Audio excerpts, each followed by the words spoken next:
Ok, bem-vindos, pessoal. Palestrante muito empolgante hoje. Para todos vocês, aposto que muitos de vocês trabalham com vendas, correto? Eu sei que há uma fórmula no topo deste livro. Não se intimidem muito. Mark vai falar sobre isso, então não se preocupem.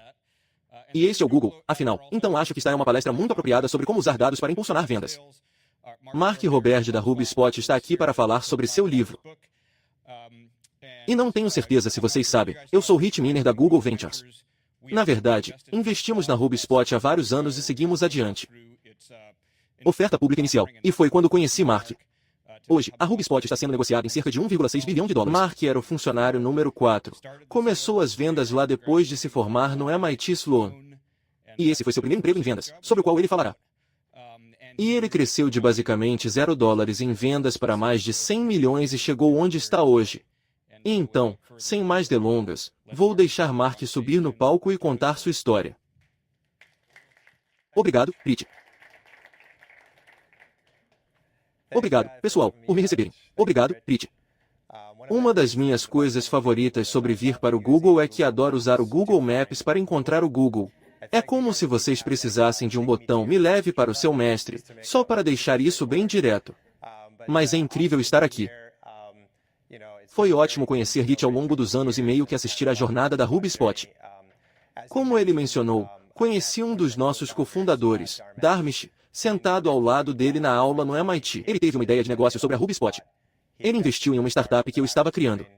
Como parte desse acordo, ele pediu que eu o ajudasse um dia por semana. E essa foi a minha aventura na HubSpot. Decidi entrar em tempo integral e entrei como quarto funcionário. Aumentei as vendas e o serviço para cerca de 425 funcionários e levei a empresa a cerca de 100 milhões em receita. Nos últimos 2 anos, tenho trabalhado para nos colocar na área de produtos de vendas, sobre a qual posso falar durante as perguntas e respostas. Mas é sobre essa primeira jornada que vou contar hoje, o que as pessoas gostam. A história é que, como Rich mencionou, eu nunca trabalhei em vendas antes. Este foi meu primeiro emprego em vendas. Provavelmente, como muitos de vocês, estudei engenharia. Comecei minha carreira na Accenture no final dos anos 90, escrevendo Java e etc. E eu tenho um diploma do MIT, que tende a ser baseado em quantitativos.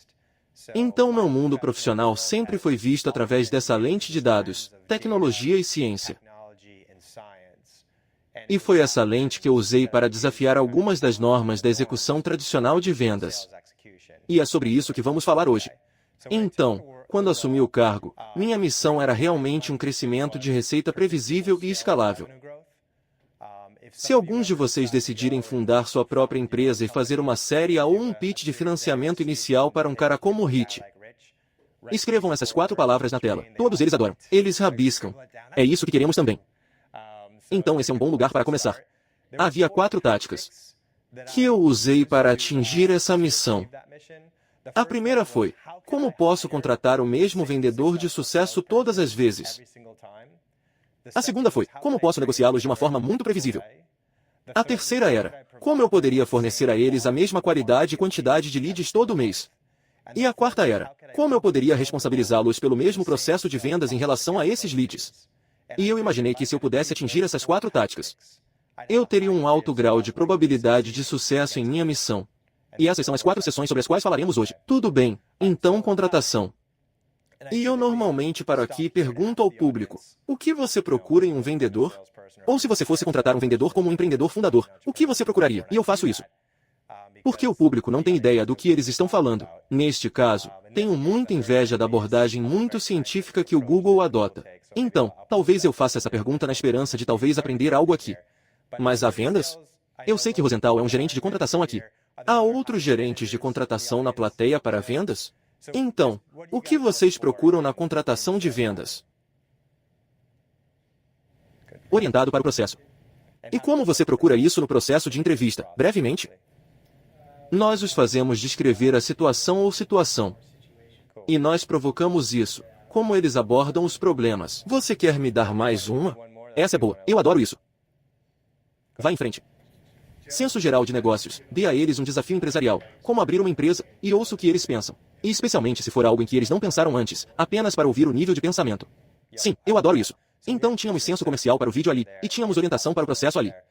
Eu adoro isso. Então, deixe-me contar um pouco sobre uma história que eu tive.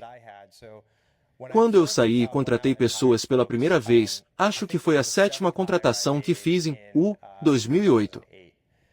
E eu consegui pegar o vendedor número 1 de uma equipe de vendas de 800 pessoas aqui em Boston. Não era o Google. Era uma empresa pública. E eu estava empolgado. De alguma forma, eu os convenci de que seríamos o próximo grande negócio na cidade. E eles decidiram vir. E fiquei surpreso que essa pessoa não arrasou na nossa empresa. Eu pensei que eles fariam. Eu pensei que eles viriam e nos ensinariam completamente como vender. E quando eu parei e pensei sobre isso e refleti sobre essa situação, percebi que eles vieram de um contexto muito diferente de onde estávamos vendendo. Eles vieram dessa marca enorme. Eles pegaram o telefone. As pessoas sabiam exatamente o que estava por vir em termos de pitch. Foi uma venda muito transacional. Geralmente era uma decisão do tipo na mesma ligação. E eles faziam tanta atividade quanto problema. Isso levou ao sucesso. Isso não poderia ter sido mais diferente do contexto em que estávamos vendendo para HubSpot nos primeiros dias. Ninguém tinha a mínima ideia de quem éramos. Dissemos a eles que estávamos vendendo software de marketing de entrada. Eles não tinham ideia do que era marketing de entrada. Foi uma venda muito evangelística e consultiva. E isso me fez entender que quando gerentes de contratação e empreendedores me perguntam, bem, o que você procura em um vendedor, é quase como uma pergunta irrelevante. Porque depende muito do contexto único deles e da complexidade da venda, para quem estão vendendo, etc. Então essa foi minha primeira lição. A fórmula ideal de contratação de vendas é diferente para cada empresa. Eu acho que há um processo consistente sobre como essa fórmula pode realmente ser projetada. E acho que isso é algo que vocês fazem excepcionalmente bem.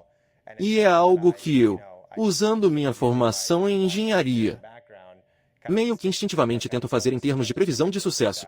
Então, no primeiro ano, escrevi os 10 critérios que pensei que se correlacionariam com o sucesso em nosso ambiente. Eu defini claramente o que cada critério era. Eu defini claramente o que seria uma pontuação de 1 a 3 ou de 5 a 7 ou de 8 a 10. E eu era disciplinado sobre pontuar cada contratação em relação a esse critério. E o bom sobre vendas, diferentemente de engenharia, marketing e outras disciplinas, é que é provavelmente a função mais quantitativa onde você pode quantificar o sucesso. E seguir esse processo me permitiu refletir sobre as primeiras 6 contratações, as primeiras 12 contratações que fiz, e começar a identificar padrões sobre o que prevê sucesso e o que não prevê, e iterar essa abordagem. E não demorou muito, provavelmente uns 8 meses, onde, como uma jovem startup, eu consegui fazer uma análise de regressão para prever sucesso, taxa de realização, sucesso de receita e esse tipo de coisa. Com os critérios que eu estava realmente observando durante o processo de entrevista. Então esses são os resultados da primeira análise de regressão que eu fiz. E isso evoluiu um pouco de onde terminamos. O que foi realmente interessante sobre isso foi alguns dos critérios que você normalmente associa a um bom vendedor, talvez em um ambiente de vendas de carros, algo que achamos ser um ambiente de vendas tradicional, como capacidade de fechamento, convincente, tratamento de objeções. Na verdade, eles estão negativamente correlacionados com o sucesso em nosso modelo. E coisas que você associaria a um ótimo consultor ou um coach, como preparação, experiência de domínio e inteligência, foram as mais altamente correlacionadas. Então, achei que esse foi um resultado muito legal. Que houve muita conversa sobre como os comportamentos do comprador mudam e as necessidades de vendas precisam mudar e todo esse tipo de coisa. Isso foi uma forma de prova estatística de que os compradores queriam um tipo diferente de vendedor que fosse menos a pessoa que enfiava conceitos goela abaixo e mais alguém em quem eles pudessem confiar, respeitar, obter conselhos e apreciar durante o processo de vendas. Então, havia 5 critérios ao longo do tempo em nosso contexto que se correlacionavam com o sucesso. Eu acredito que em muitas situações de empreendedorismo em tecnologia, esses 5 critérios realmente se correlacionam muito bem. Vou fazer uma enquete para vocês verem como vocês se saem aqui. Então, esses 3 estão todos entre os 5 primeiros. Um deles é o número 1, obviamente. Então, quantos acham que inteligência é o critério de correlação número 1 em nosso ambiente? E a capacidade de treinamento? E a curiosidade? Ok, legal. Entendi. Curiosidade era o número 2. A capacidade de treinamento era, na verdade, o número 1. E o que foi realmente interessante sobre isso foi que a capacidade de treinamento nem estava no meu primeiro conjunto dos 10 critérios que estabeleci. Só aconteceu um ano depois, quando olhei e vi algumas pessoas que estavam arrasando. Ou arrasaram no último emprego, mas não estavam indo bem aqui. E eram o tipo de pessoa que se trancava na sala e não estava aberta ao treinamento e ao coaching. Eles ficavam tipo, eu sei vender, eu vendo há 10 anos. Deixe-me descobrir. E eram essas pessoas que realmente acabaram fracassando. Então é algo que realmente tivemos que expor no processo de entrevista. Então a treinabilidade, curiosidade, inteligência, ética de trabalho e sucesso anterior. E se houver curiosidade sobre como eu entrevisto sobre isso, podemos falar sobre isso durante as perguntas e respostas. Então, passando para o treinamento.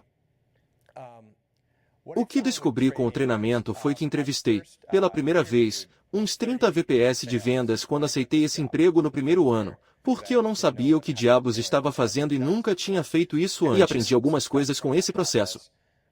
Mas também descobri algumas coisas que não gostei no processo. E o treinamento foi certamente uma delas. Parecia que quando eu perguntava às pessoas, como você treina seus vendedores? Eles diziam, ei, sabe, Bob, bem-vindo à empresa. Você se lembra da Sui, nossa vendedora número 1 do processo de entrevista? Bem, você vai sentar ao lado dela por 2 meses. Ou você vai andar com ela por 2 meses. E isso não parecia escalável nem previsível para mim. Então eu queria desafiar isso e criar uma abordagem muito mais previsível, orientada para exames e certificações. E foi o que fizemos. Introduzimos uma metodologia de vendas, e isso foi muito importante. O que descobri foi que, ao longo dos anos, ao analisar nossos vendedores de melhor desempenho, cada vendedor de melhor desempenho era de melhor desempenho por um motivo diferente. Como eu tinha esse cara, Adam, que era um caçador de atividades absoluto. Toda vez que gerávamos nossos relatórios mensais, ele tinha 40% mais atividade do que todos os outros. Ele simplesmente esmagava os telefones. Se você fosse e sentasse atrás dele em sua mesa, ele tinha tipo 5 abas de seu CRM abertas. Ele estava no telefone, ele estava escrevendo e-mail, ele estava tomando notas. Ele era multitarefa. Ele era louco. Medíocre em todo o resto. Ele não era o melhor vendedor consultivo. Ele não construiu a melhor confiança com seus clientes em potencial. Ele não fez as melhores ligações de descoberta. Mas como ele tinha 40% mais atividade do que todos os outros, números enormes saíram do final. E então eu tive Jen. E Jen era uma construtora de relacionamento incrível. Você ouve as demonstrações dela. A primeira meia hora foi sobre esportes, crianças, igreja e o clima. E ela era a melhor amiga de todos os clientes em potencial com quem falava. Agora, novamente, não fez a melhor demonstração do produto, não fez as melhores ligações de descoberta. Mas como seu cliente em potencial a amava tanto, muitos deles compraram. Agora, ambos eram representantes de alto desempenho. Imagine se Jen treinasse observando Adam ou Adam treinasse observando Jen. Eles teriam adquirido maus hábitos. Eles teriam uma percepção diferente de seus superpoderes únicos e se poderiam usá-los em nosso ambiente. E vejo isso acontecer repetidamente. Então, essa é outra razão pela qual eu realmente queria me esforçar para atingir esse tipo de processo padrão. Agora, além disso no treinamento, houve 2 oportunidades que aproveitamos. Como os compradores têm uma expectativa maior de vendas e querem aprender com eles, achamos que era absolutamente crítico que nos esforçássemos no treinamento para colocar nossos vendedores nos assentos, os assentos profissionais de seus compradores, da melhor forma possível. Então, em nosso exemplo, cada vendedor da HubSpot gasta boa parte de seu treinamento de 30 dias construindo seu próprio site e seu próprio blog no software da HubSpot. Eles geram uma sequência de mídia social de mais de 100 seguidores para esse mini negócio que eles começam. Eles classificam no Google para dezenas de palavras. Eles configuram landing pages e executam testes AB. Eles geram uma sequência de e-mail e nutrem esses e-mails. Eles configuram uma plataforma de análise para que possam realmente medir as taxas de conversão entre cada um. E quando eles terminam esse treinamento, eles podem realmente treinar 90% dos profissionais de marketing com quem vão falar ao telefone. E então eu acho que essa é uma grande oportunidade que eu gostaria de ver mais empresas fazerem, é ir além do treinamento típico de produto e tentar envolver essas pessoas na vida cotidiana que são melhores vendedores. A outra oportunidade que tivemos é uma oportunidade para os vendedores construírem sua própria marca pessoal e confiança dentro do ecossistema.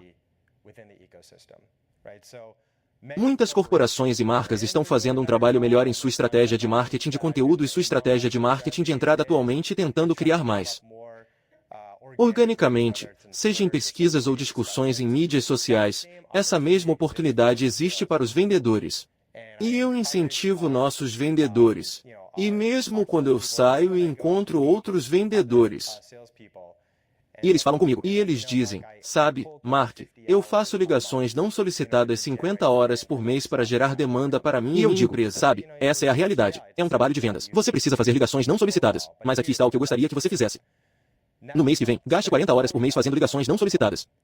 E use essas 10 horas por mês que você economizou e realmente participe online onde seus clientes em potencial estão realmente conversando. Então, quais blogs seus clientes em potencial estão seguindo? Leia esses blogs. Comente nesses blogs. Na verdade, envie um guest post para seu blog se você tiver um blog corporativo. De quais grupos do LinkedIn seus clientes em potencial fazem parte? Envolva-se nesses grupos do LinkedIn e responda a essas perguntas. No Twitter. Quem eles seguem no Twitter? Siga essas mesmas pessoas e retweete o conteúdo delas. E você ficaria surpreso se essas pessoas começassem a segui-lo. E então faça isso por 2 meses. E então pergunte a si mesmo. Essas 10 horas por mês foram melhor gastas em ligações não solicitadas ou foram melhor gastas participando de mídias sociais? Que tipo de ação isso despertou em você? E acho que a maioria dos vendedores acha que esse foi um processo realmente produtivo e eles podem realmente dobrar esses esforços. Então, certamente há uma oportunidade para os próprios vendedores se estabelecerem como líderes de pensamento. E isso é algo que também pode ser incorporado ao treinamento. Ok. Terceira seção. Mesma qualidade e quantidade de leads. Quantas pessoas nos últimos 6 meses receberam uma ligação fria, seja no seu escritório ou em sua casa? E você entrou nessa conversa envolvente com o telemarketing. E você acabou comprando o produto que eles estavam vendendo. Geralmente há como um timeshare ou algo assim. Não sei. Tive um que me ligou e disse, você tem uma rachadura no seu para-brisa? Eu disse que não. E eles simplesmente desligaram. Não que essas pessoas estejam fazendo esse trabalho. Não sei por que eles fazem isso. Quantas pessoas nos últimos 6 meses receberam uma mala direta ou um e-mail não solicitado na sua caixa de entrada? Você abriu, ficou intrigado e acabou comprando o produto. O que foi? Quase. Ok, você foi demitido do Google. Você não deveria fazer isso. Isso é legal. É único encontrar isso entre esse público. Mas isso é legal. Que marca era? Eles também me pegam. Eu sempre pego os catálogos e essas coisas. Ok, isso é legal. Sou um grande fã do Pistol Lake ultimamente, tipo o negócio do moletom de startup que está rolando. Mas sim, você não precisa me dizer. Quantas pessoas nos últimos 6 meses foram ao Google para fazer uma pesquisa ou às mídias sociais para pesquisar um produto, e essa pesquisa levou você a comprar um produto? Ok, então as pessoas nesta sala provavelmente tiveram a maior influência de qualquer empresa nessa tendência. Mas essa é a realidade da jornada de compra com a qual estamos lidando hoje. É que os compradores têm poder total. E eles não precisam ir a feiras de negócios. Eles não precisam lidar com esse marketing de saída interruptivo, como chamamos. Eles podem estar com seus chinelos de coelho em uma noite de sábado, fazendo pesquisas depois que as crianças dormem, tomando decisões de negócios e escolhendo os fornecedores com quem farão negócios. E o que é realmente interessante e ainda uma oportunidade para nós, e obviamente uma grande oportunidade que vocês continuam a aproveitar, é quando vocês voltam e pesquise a maioria dos públicos e pergunte onde eles estão gastando seus orçamentos de vendas e marketing. Quanto eles estão gastando em feiras de negócios, publicidade interruptiva e ligações não solicitadas em comparação com quanto estão investindo em conteúdo. E os esforços que podem atrair pessoas para seus negócios. Ainda há uma enorme desproporção no comportamento do comprador que acabamos de provar naquela pesquisa e que comprovamos repetidamente. E essa é uma grande oportunidade, obviamente, que sempre tentamos promover, essa mensagem de marketing de entrada, focada no conteúdo. O que a maioria das empresas não reconhece é a importância do desenvolvimento de conteúdo e do papel do jornalista nisso. Na verdade, eu estava falando com uma startup no caminho para cá. Em Nova York, 100 pessoas começando a montar sua equipe de marketing. E isso me surpreende até hoje, pois eles ficam surpresos quando eu lhes digo que nossa segunda contratação na equipe de marketing, quando éramos apenas 20 pessoas, era um jornalista do New York Times. E é realmente assim que muitas dessas equipes de marketing precisam pensar. Não se trata tanto dessas pessoas que têm experiência em marketing de produtos, habilidades em estandes de feiras, habilidades em mala direta e esse tipo de coisa. E é mais sobre pessoas que podem simplesmente falar com um neurologista com um PhD muito profundo e grande conhecimento em um espaço sobre o qual não sabem nada. E realmente tirar daquela xícara de café de 1 hora uma bela peça que pessoas leigas podem entender. Quero dizer, é isso que um grande jornalista pode fazer. E essa pessoa e esse conjunto de habilidades desempenham um papel enorme. nas equipes de marketing hoje em dia e desempenham um papel enorme na fórmula de geração de demanda para muitas empresas. O melhor disso é que não é um bom momento para ser jornalista hoje em dia de uma maneira tradicional. Os jornais e revistas não estão exatamente indo bem. E essas pessoas são muito mais baratas do que um programador e muito mais fáceis de encontrar. Então, nem mesmo eles sabem que têm as chaves para o futuro das vendas e do marketing. Então, esperamos ver mais empresas tirando vantagem disso. E o processo que gostamos de ver é que, quando você encontra esse jornalista, ele não precisa necessariamente ter experiência no setor em que está trabalhando. Esse é realmente o trabalho do negócio. O CEO, a diretoria, os vendedores geralmente têm grande conhecimento do setor porque estão falando com clientes em potencial o tempo todo. Então, quando você encontra esse jornalista, juntá-lo com algumas dezenas ou dezenas de pessoas de liderança inovadora, um comitê dentro da organização é vantajoso. E eles podem se sentar uma vez por semana por 1 hora com um líder inovador, e podem entrevistá-lo e produzir um e-book de 5 páginas. E produzir 3 ou 4 postagens de blog e produzir algumas dezenas de mensagens de mídia social que eles podem realmente agendar ao longo de um mês a partir dessa entrevista. E essas mensagens de mídia social são enviadas ao longo de um mês. Eles apontam de volta para os artigos de blog relevantes. E o mais importante, no final de cada artigo de blog há uma chamada para ação. Que diz, você gostou deste artigo de blog sobre XYZ? Talvez você queira o e-book de 5 páginas que escrevemos. E ele é seu de graça. Precisamos apenas do seu nome, número de telefone, endereço de e-mail e empresa, e você pode ficar com eles. E esse processo simples que não colocou um grande fardo na equipe de liderança executiva, na equipe de vendas, na equipe de engenharia para desenvolvimento de conteúdo, realmente especializou em alguém que pode fazer isso muito bem. Ele cria um grande número de seguidores no Google, muito tráfego orgânico excelente chegando ao site, uma taxa de conversão muito alta de visita para lead em seu site e um bom fluxo de leads de qualidade para a equipe de vendas. Então isso tem funcionado muito bem para as organizações. A outra coisa que surge muito é o alinhamento de marketing e vendas, especialmente no nível de empresas de médio porte, algo pelo qual passamos e muitos dos nossos clientes também passam. E muitas das empresas que visitamos, descobrimos que marketing e vendas tradicionalmente não se dão bem. Não sei se vocês já passaram por isso. Em algum momento, provavelmente passaram. O que eu acho frequentemente é que os profissionais de marketing acham que seus vendedores são pirralhos mimados e superpagos. E os vendedores acham que os profissionais de marketing fazem artes e trabalhos manuais o dia todo. E essa é a realidade desse relacionamento. E então eles voltam para seus respectivos cantos do escritório e fazem suas ligações não solicitadas e fazem seus estandes de feiras e exercícios de branding. E há disfunção. E essa disfunção é uma espécie de beijo da morte na organização moderna de hoje, quando tantas jornadas de compra começam online e precisam ser eloquentemente repassadas ao vendedor. Então, esse alinhamento é realmente muito crítico. E algo em que trabalhamos duro para quantificar. E então esse é o primeiro passo. Criamos esse SLA de vendas e marketing, acordo de nível de serviço, onde quantificamos as entregas do marketing para as vendas e das vendas para o marketing. Tudo bem. Então, como exemplo, sabíamos no primeiro ou segundo ano do nosso negócio que, para um vendedor de médio porte, se dessemos a ele 100 leads de entrada por mês, que ele se conectaria com metade, criaria 30 oportunidades de vendas, faria 15 demonstrações e fecharia 5 clientes por aproximadamente $800 de receita recorrente mensal por cliente. E essa matemática funcionou muito bem. Então, se tivéssemos 10 vendedores de médio porte, cada um precisando de 100 leads por mês, seria muito fácil definir o SLA de 1000 leads de vendas qualificados de médio porte para essa equipe. E essa era a jornada que o marketing tinha que seguir. Parece muito bom.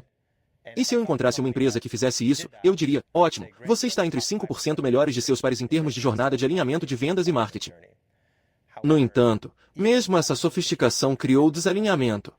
E o que aconteceu foi que contamos um vice-presidente de marketing que veio ao nosso site e solicitou uma demonstração como um lead qualificado. Isso foi lindo.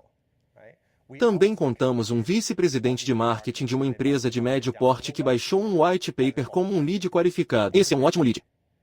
Agora, alguém adivinha qual deles fechou com uma taxa maior? A solicitação de demonstração ou o download do white paper? Solicitações de demonstração cerca de 3 vezes maior. E qual é mais fácil para o marketing gerar? Fazer com que um visitante solicite uma demonstração ou fazer com que ele baixe um white paper?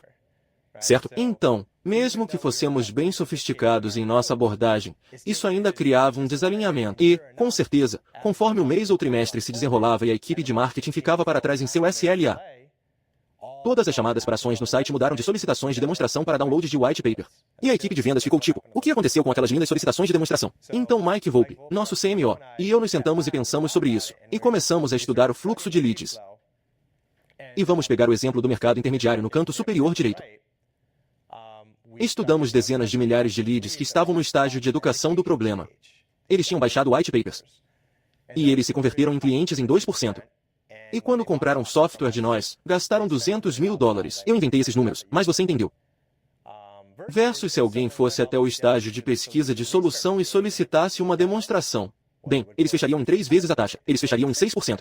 E novamente, gastariam $200 mil quando comprassem software. Então, simplesmente multiplicamos a taxa de conversão pela receita média por cliente, e isso nos deu um valor de lead.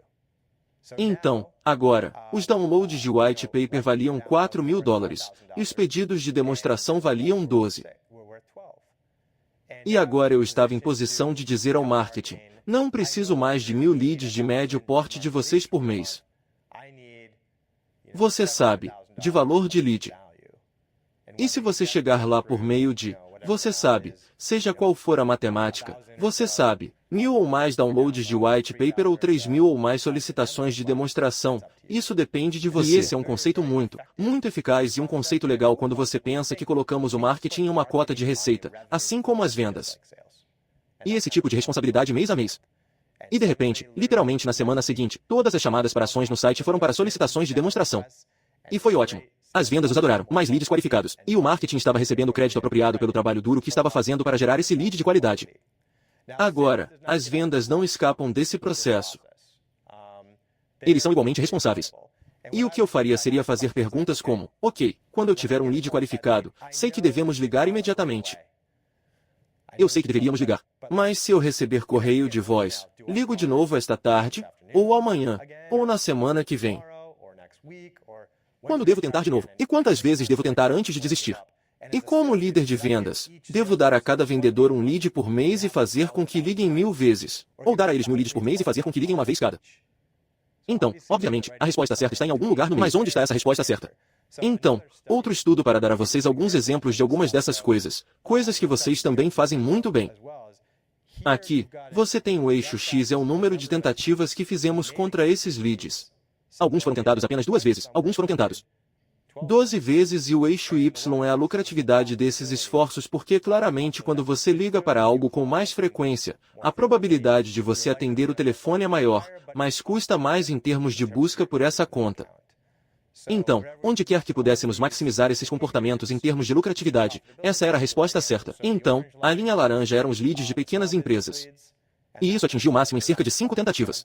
A linha azul era o mercado médio. E isso atingiu o máximo em cerca de 8 tentativas. E a linha preta eram os leads corporativos. E isso atingiu o máximo em 12 tentativas. Então, agora eu poderia ir até a equipe de vendas e dizer, pessoal, calculamos o comportamento para ganhar mais dinheiro aqui na HubSpot. E é isso que os vendedores gostam de ouvir. E pessoal, nós programamos isso no CRM. Você nem precisa pensar sobre isso. Você liga para um lead, o CRM automaticamente registra essa ligação, guarda o lead e o traz de volta na próxima vez que ele ligar. E toda noite, teremos um relatório que será enviado para garantir que nada tenha passado despercebido. E os vendedores também gostam disso. Se você começar com uma cultura muito orientada por dados, eles gostam do fato de que esse é meu fluxo de leads, e eu quero ter certeza de que estou otimizando a receita desse fluxo de leads, e estou feliz que o sistema verifique isso para mim. Então, toda noite, um relatório foi enviado para toda a equipe de vendas, toda a equipe de marketing, eu, nosso CEO, e mostrou se algum desses comportamentos não estava sendo seguido pela equipe de vendas para que pudéssemos agir imediatamente. E também mostrou onde estávamos nesse SLA de marketing, para que a equipe de marketing fosse responsabilizada. Então, conseguimos gerenciar essa transferência de geração de demanda diariamente para garantir que tínhamos a demanda certa alimentando a equipe. E para garantir que essa demanda estivesse sendo atendida adequadamente pelo pessoal de vendas. E estávamos intervindo imediatamente se não estivesse. Então isso nos ajudou bastante. Ok, última sessão. Vou passar para as perguntas. Então, gerenciar vendedores e responsabilizá-los pelo mesmo processo de vendas. Gostaria que pudéssemos renomear o título de gerenciamento de vendas para treinadores de vendas. Porque acho que a coisa mais importante que os gerentes de vendas podem fazer é treinar e desenvolver seus vendedores. E o melhor e mais simples exemplo que posso dar do que vejo como treinamento eficaz vem da minha busca pelo jogo de golfe, que não tem sido uma busca muito bem-sucedida hoje. Mas aprendi muitas lições. E um profissional de golfe disse, Mark, dê uma tacada. E eu dei. E ele disse, ok, vire um pouco sua pegada. Incline-se para trás em sua postura. Coloque mais peso no seu pé direito, não no esquerdo. Pense em 1 hora, não em 2 horas no seu backswing. E vire mais seus pulsos quando fizer contato com a bola. E eu fiquei tipo, você deve estar brincando comigo, certo? O próximo profissional de golfe disse, tudo bem, Mark, dê uma tacada. E eu dei. E ele disse, tudo bem, vire um pouco sua pegada. Agora dê 100 tacadas. Eu fiz isso por 20 minutos. E ele disse, como é essa sensação? Sim, eu posso sentir. Isso é bom. Ele disse, agora comece a se inclinar um pouco para trás na sua postura. Dê mais 100 golpes. Como é essa sensação? É um exemplo muito simples, mas promovi 17 gerentes de vendas na HubSpot. Cada um deles cai na armadilha do primeiro profissional de golfe, onde eles contratam um novo vendedor e veem as 90 coisas que não funcionam com eles, de onde estão hoje e onde querem que estejam, e vomitam neles por 1 hora com feedback. E você pode ver a cabeça do representante girando, e eles não sabem por onde começar. E os melhores gerentes de vendas e treinadores podem realmente ver as 90 coisas. Mas concentre-se em 1 ou 2 que farão o maior impacto hoje. E eles decifram e diagnosticam isso por meio de métricas. E eu chamo isso de coaching de vendas orientado por métricas. E deixe-me mostrar um exemplo de como isso funciona. Então, aqui está um funil de vendas muito simples. No canto superior esquerdo, você tem quantos leads cada representante trabalhou. Quantos eles geram? Então, quantos eles trabalharam? Quantas demonstrações eles entregaram e quanta receita eles fecharam? As cores diferentes são vendedores diferentes em um determinado mês. E no lado direito, você tem as taxas de conversão entre cada um. Então, apenas dê alguns exemplos aqui. Vamos olhar para a pessoa no topo em roxo. Então, se você fosse o gerente de vendas deles, seja uma alma corajosa aqui e me diga, qual seria seu diagnóstico de coaching aqui? O que você vê na atividade deles e onde eles estão quebrados no processo de vendas? Sim, baixa receita. Demonstrações mais baixas, e olhamos apenas para chegar com a maior receita. Então, potencialmente, se eles concentrassem mais tempo fazendo demonstrações, um pouco menos de tempo fazendo leads funcionou. Sim, realmente encontrar aqueles que estão funcionando bem para eles. Sim. Transitando-os para demonstrações mais rápido para que eles possam obter. Certo, então ela disse que talvez um pouco menos de foco em leads de trabalho, um pouco mais de demonstrações, e isso poderia gerar uma receita maior. Acho que é um bom diagnóstico. E o que é interessante, sempre que vou a um gerente não orientado por métricas, sempre que eles têm um representante não relatado, eles geralmente dizem que é um problema de atividade. E eles só precisam fazer mais atividade. E neste caso, isso está longe de ser verdade. Esta pessoa em roxo no topo está fazendo mais atividade. Eles estão obtendo mais leads. Eles estão fazendo a segunda maior quantidade de chamadas na equipe. Mas eles são realmente ruins em levá-los ao estágio de demonstração. E eles são realmente ruins em convertê-los em receita. Então temos 2 problemas nos quais precisamos trabalhar. Temos que trabalhar para levar a demanda de prospecção para o estágio de demonstração e temos que trabalhar para fechar as demonstrações para os clientes. E eu pessoalmente gosto de começar tão alto no funil quanto vejo um problema. Posso trabalhar na demonstração, mas simplesmente não sinto que temos rebatidas suficientes, como você apontou. Então preciso analisar os leads com os quais eles estão trabalhando e sua eficácia em chegar às demonstrações. E minha primeira pergunta sempre é, posso aprender mais com os dados clicando 2 vezes? E neste caso, posso neste exemplo simples. Então, ou eles estão trabalhando com muitos leads, mas não os conseguem por telefone. E nesse caso verei uma taxa de conexão menor no canto superior direito. É que eles estão conseguindo falar com eles por telefone, mas são péssimos em quebrar o gelo e fazê-los avançar no processo de vendas. Nesse caso, eu mostraria uma deficiência no gráfico inferior direito. E isso é importante. Análise. Porque meu coach vai ser muito diferente dependendo do que eu descobrir. Se eu descobrir que a taxa de conexão deles é baixa, tenho que olhar a frequência de suas mensagens de voz e e-mails e a eficácia disso, etc. Se eles estão falando com eles por telefone, mas não conseguem passar para a próxima etapa do processo, esse não é o problema. Tenho que ouvir suas ligações de conexão e ver como eles estão construindo confiança, quebrando o gelo e alinhando seus objetivos específicos com o avanço no processo de vendas. Então, há um exemplo de coaching de vendas baseado em métricas, muito importante para nós em nosso crescimento. E quanto mais as empresas puderem se apoiar nisso, acho que será eficaz no desenvolvimento dessa equipe de vendas. Ok. Então, sim, o livro está aí, se vocês pegaram suas cópias. Uma observação que quero fazer aqui é que ele chegou ao primeiro lugar na categoria de vendas da Amazon, o que deixou você empolgado. Mas todos os lucros vão para a Build.org. Alguém está envolvido na Build aqui? Na verdade, eu fiz o concurso de plano de negócios deles neste sábado. E o que Bill faz é, obviamente, que há alguns bairros difíceis aqui em Boston. Algumas crianças não nasceram para as oportunidades que provavelmente todos nós tivemos. E o que Bill faz é expor essas crianças e calouros do ensino médio ao empreendedorismo e os orienta sobre como abrir sua própria empresa e faz isso durante os 4 anos do ensino médio. E as crianças desses bairros provavelmente têm uma taxa de graduação de 50%. E talvez uma taxa de matrícula de 30% na faculdade.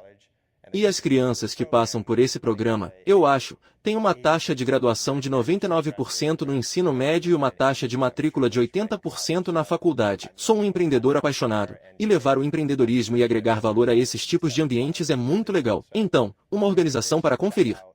Eles têm um evento no final deste mês chamado TUG, que é uma competição entre nerds. Sobre vôlei e tiro com armas Nerf e esse tipo de coisa. Se você quiser conferir, vocês provavelmente já estão envolvidos. Tudo bem. Esse é o meu programa.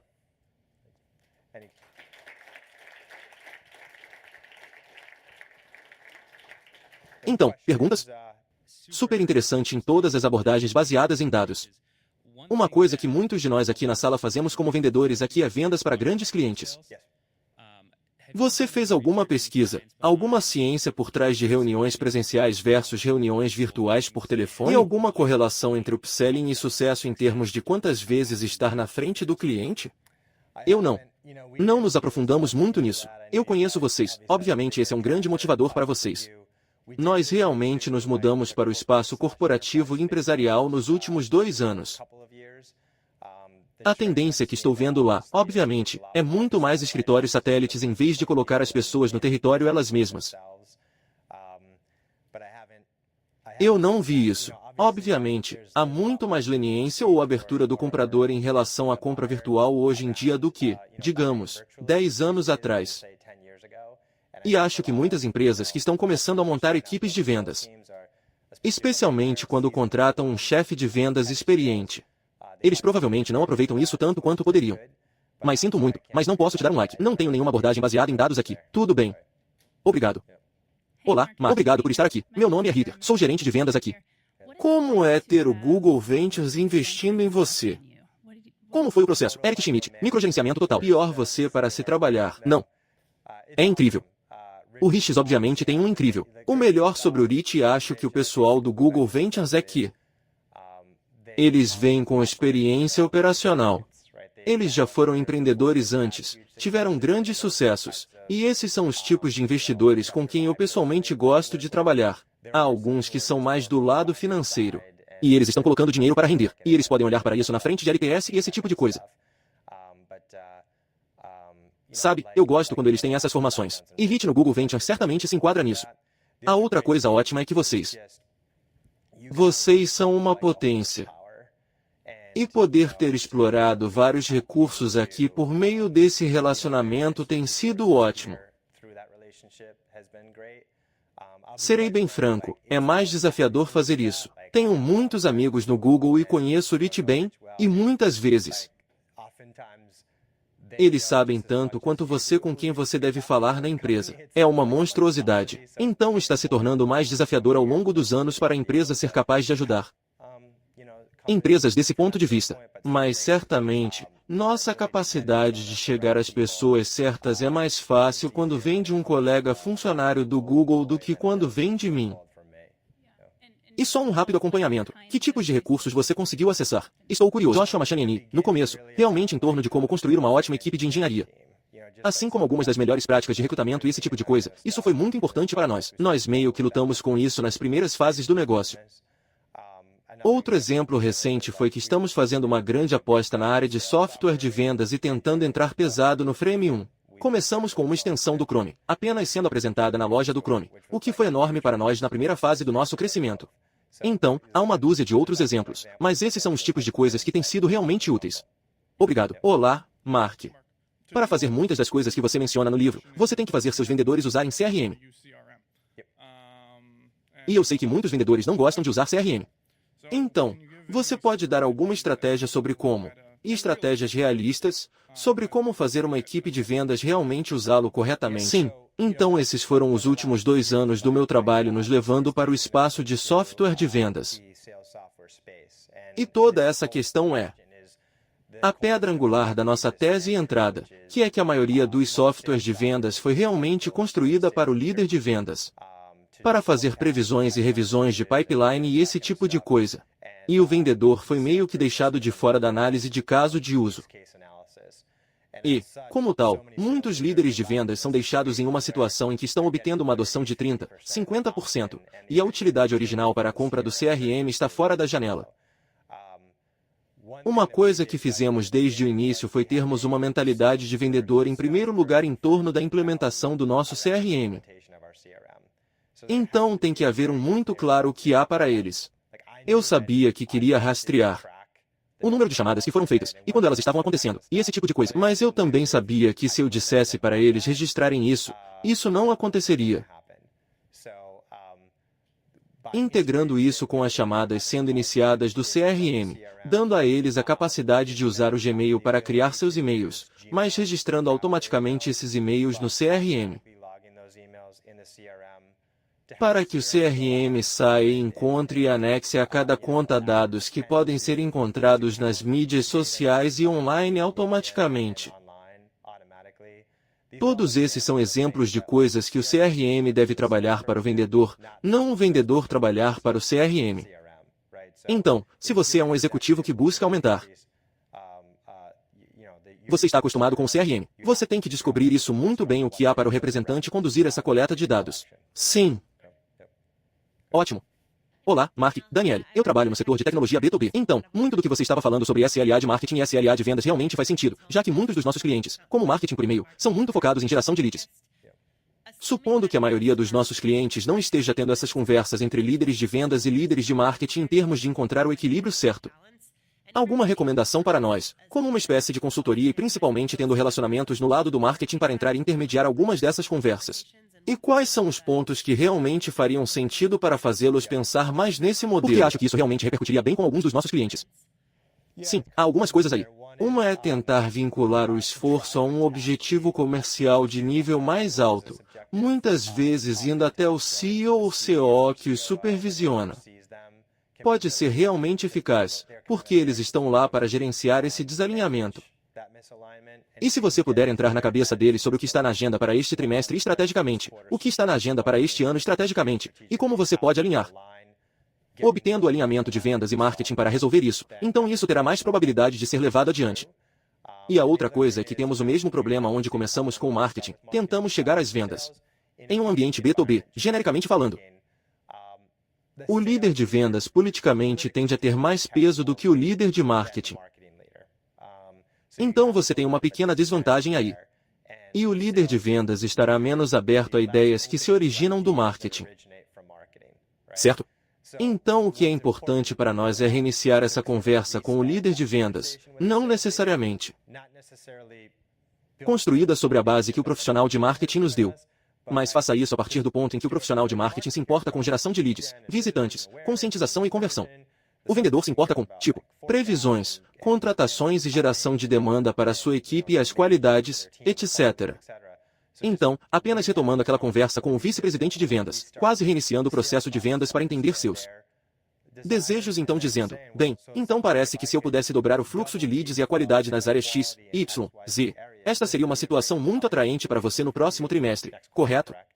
Você gostaria da minha ajuda para conduzir isso? Então, reformular isso em torno da terminologia deles funcionou bem para nós. Sim, porque é interessante.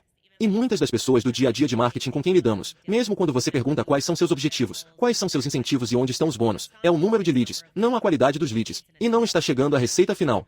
Sim, e o erro que muitos de nossos vendedores cometem é que eles sentem que construíram confiança e têm esse incrível campeão internamente com um profissional de marketing e deixam para eles falarem com o vice-presidente de vendas ou com o CEO. E não quero ofender as pessoas do marketing, mas elas estão no marketing por um motivo. Elas não estão acostumadas a vender. E é isso que realmente é preciso quando você vai até o CEO ou o vice-presidente de vendas e está tentando fazer uma mudança. É um trabalho de vendas. E então nossa melhor aposta como equipe de vendas é obter essa interface direta. E se o profissional de marketing não tiver confiança suficiente para nos dar isso, então somos um coach de vendas agora. E nós pensamos, como você vai abordar o CEO e quer que eu crie um deck para você, e posso orientá-lo sobre isso? Então essas são as táticas que tendem a funcionar. Obrigado. Olá, Mark. Obrigado por vir. Minha pergunta era mais sobre contexto. Então você olha para esses gráficos, e eles são lindamente simples. E tenho certeza de que há uma quantidade enorme de trabalho e percepção em torno deles. O que estava faltando para mim, ou pelo menos a pergunta que eu tinha, era uma espécie de cronograma, certo? Você foi o quarto funcionário desta empresa, que uma startup tem um conjunto de pressões muito diferente do Google, certo? Porque você está tentando chegar à próxima rodada de financiamento. Meio que demonstrar seu modelo de negócio. Mas então você tem esse conjunto de dados extremamente claro, que está relacionado ao CRM. Então, quando você estava construindo a infraestrutura, qual era o cronograma? Quer dizer, deve ter sido um tempo. Então você teve que lidar com anos de frustração, provavelmente não sendo capaz de responder as perguntas que queria. E talvez agora você esteja lá. Sim, ótima pergunta. E para ser honesto, muito do contexto do livro se inclina para os primeiros anos, surpreendentemente. Você provavelmente precisa começar essas coisas antes do que esperava.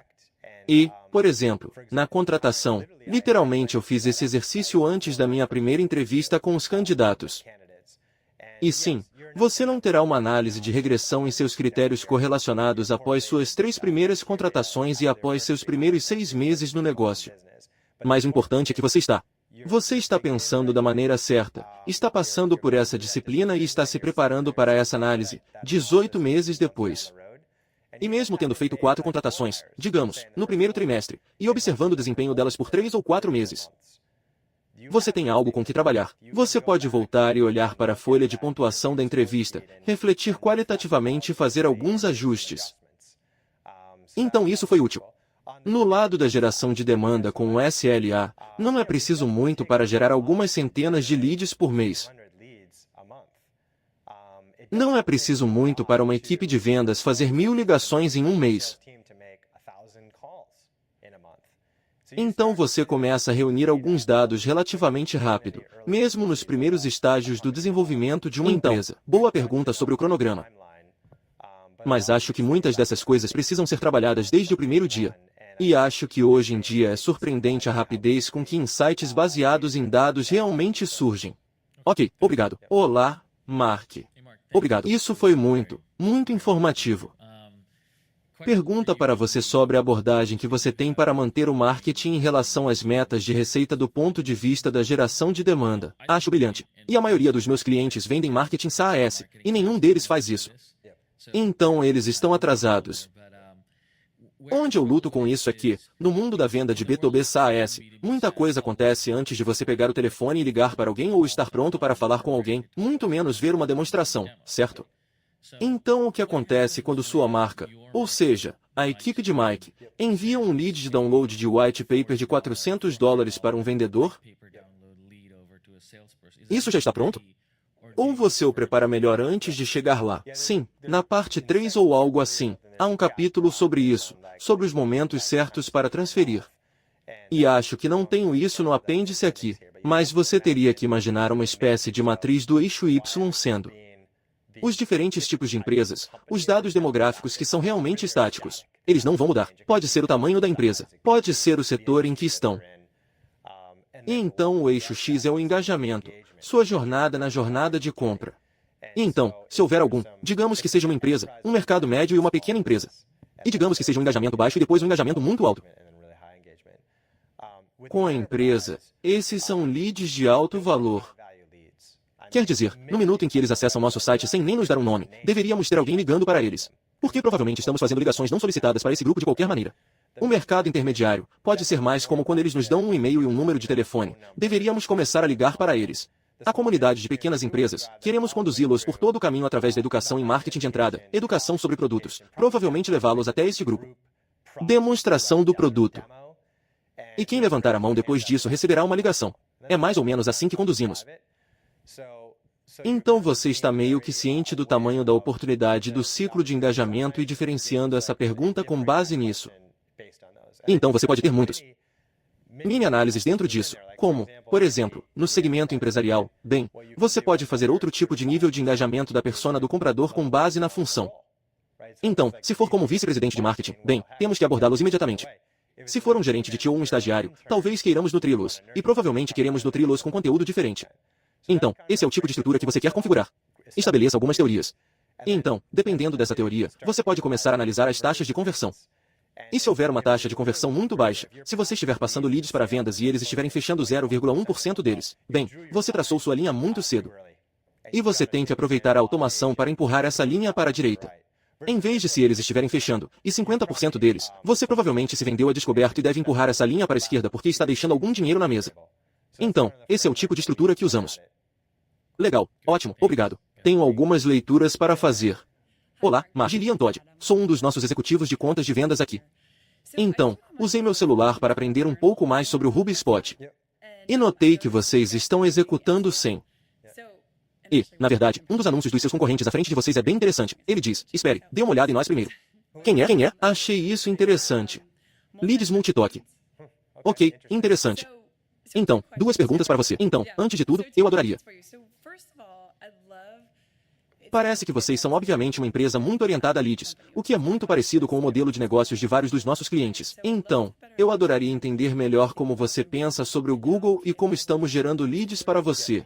Como você avalia o valor? Então a segunda pergunta é algo que nos desafia com muitos dos nossos clientes. Porque eles são muito orientados para o desempenho e normalmente pensam no Google como uma ferramenta de aquisição de funil baixo. Estamos tentando ajudá-los a pensar sobre nosso inventário e a pensar sobre pesquisas e branding em um funil superior e médio também. Então, gostaríamos de ouvir de vocês se vocês pensaram em nós dessa mesma forma. E se não pensaram, o que repercutiria em vocês? Então a segunda pergunta é: nos afastamos do clique puro, lead, venda e pensamos mais sobre o reconhecimento da marca? Principalmente ao usar a pesquisa. Então, pensando em 100, superior, médio, funil. Sim, exatamente. Sim, então a primeira parte é que fizemos muitas experiências pagas com vocês, com o Facebook, etc.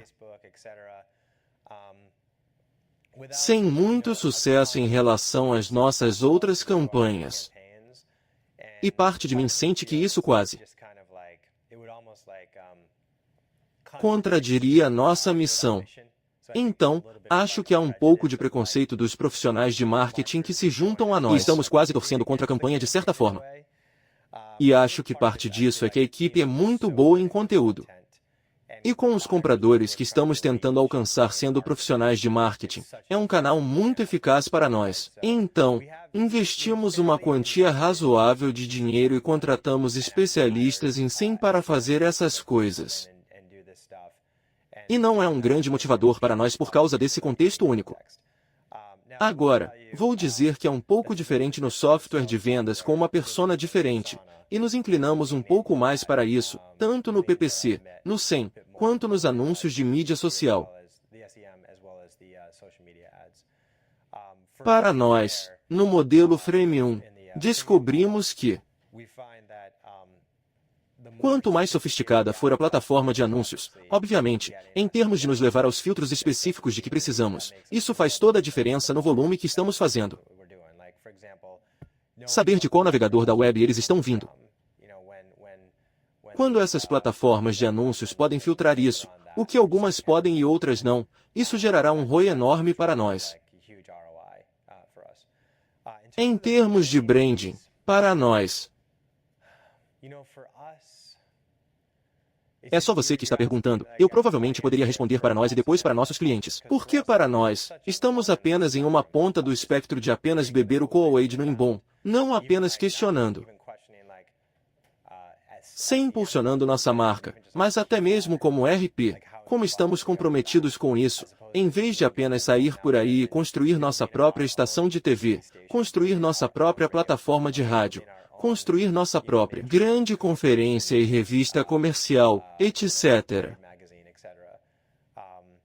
Isso é meio que nossa noção. Para nossos clientes, é difícil. Quer dizer, eu só acho, de novo, que você está lidando comigo sendo um cara quantitativo, e nós somos de uma empresa quantitativa. Não gosto de coisas que não consigo medir claramente. E eu não sei o suficiente sobre o assunto de branding. Provavelmente há maneiras de medir o alcance e todo esse tipo de coisa e reconhecimento. Lamento não ter uma resposta mais agradável para você. Mas se essa é minha verdade honesta, é como se eu não estivesse empolgado com coisas que não consigo medir claramente para deixar o fluxo e a receita. Sim, Isso parece familiar. Obrigado. Talvez mais uma pergunta. Uma pergunta rápida, desculpe, e então terminaremos. Então, quando você estava falando sobre, meu nome é Daniel, sou gerente de contas na equipe de saúde. Quando você estava falando sobre os principais atributos que meio que levaram ao sucesso, você mencionou a curiosidade. Então, estou curioso, como você mede a curiosidade? Sim, todo o processo de entrevista é descrito, eu acho, no capítulo 3. Mas começa com a abertura quando entro e cumprimento você no saguão. E se você for muito estranho e eu tiver que fazer perguntas, ou se você tiver feito sua pesquisa e tiver uma conversa natural, eu gosto de começar por aí. Então eu faço uma encenação em algum momento durante a entrevista. E eu só vejo, você começa aparecendo e vomitando, como chamamos na indústria, e me faz um discurso de elevador de 5 minutos sobre o HubSpot? Ou você realmente se aprofunda no motivo pelo qual baixei o white paper? E faz boas perguntas complementares. É assim que eu realmente consigo meus incentivos. E esse é meu incentivo frequentemente para as pessoas que estão entrando em vendas. É como uma espécie de exercício divertido quando você está em uma sexta-feira à noite em uma recepção de casamento ou um evento de networking.